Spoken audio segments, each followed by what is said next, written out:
छत्तीसगढ़ सुकमा के बड़े सेट्टी गांव में जहां माओवादी द्वारा पूर्व में निर्माणाधीन उप स्वास्थ्य केंद्र को बम से उड़ाया, वहां सुरक्षा कैंप स्थान के पश्चात स्वास्थ्य सेवाएं बस्तर संभाग अंतर्गत प्रतिबंधित एवं गैर कानूनी सीपीआई माओवादी संगठन द्वारा क्षेत्र की जनता को शिक्षा, स्वास्थ्य, सड़क, पुल, पुलिया एवं अन्य मूलभूत सुविधा से वंचित करने के उद्देश्य से वंचित करने हेतु माओवादी द्वारा हमेशा साजिश रची जाती है। इसी साजिश के तहत नवंबर 2020 में केरलापार एरिया कमेटी संगठन द्वारा बड़े सेट्टी में जन सुविधा हेतु निर्माण की गई उप स्वास्थ्य केंद्र भवन को ध्वस्त कर दी गई। माओवादियों की इस प्रकार की जन विरोधी एवं विकास विरोधी गतिविधियों पर अंकुश लगाते हुए क्षेत्र की जनता को मूलभूत सुविधा से लाभान्वित करने के उद्देश्य से बड़े सेट्टी में सुरक्षा कैंप स्थापित किए। सुकमा से विजय पचौरी की रिपोर्ट।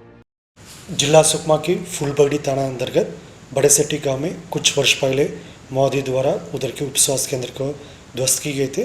तत्पश्चात वर्ष 2020 में सुकमा के जो बड़े सेट्टी गाँव में सुरक्षा कैंप प्रारंभ किए गए थे। सुरक्षा कैंप प्रारंभ करने के पश्चात सुकमा से केरलापाल से गांव तक सड़क निर्माण कार्य पूर्ण कर चुकी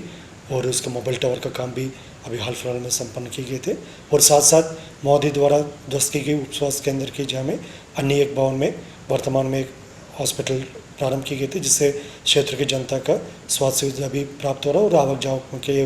एवं टेलीकम्युनिकेशन के तमाम प्रकार का सुविधा प्राप्त हो रहा है। मनवा नवनार प्रोजेक्ट के तहत हम लोग मुख्य रूप से जितना भी नवीन सुरक्षा कैंप प्रारंभ की जा रही है उसमें एक समग्रित विकास केंद्र के रूप में तब्दील करते हुए क्षेत्र की जनता को मूलभूत सुविधा से लाभान्वित की जा रही है, जिसका एक सकारात्मक परिणाम इलाका में देखने के लिए मिल रहा है। आने वाला समय में भी इस दिशा में लगातार काम करेंगे ताकि क्षेत्र में जो नक्सल की एक विकास विरोधी जन विरोधी हरकत को उजागर करने के साथ साथ जो इलाके में एक सुरक्षित वातावरण निर्मित करके क्षेत्र की जनता को पीडीएस शॉप से लेकर सड़क आवागमन एवं बिजली आपूर्ति अन्य इस टाइप का तमाम मूलभूत सुविधा से लाभान्वित करेगा।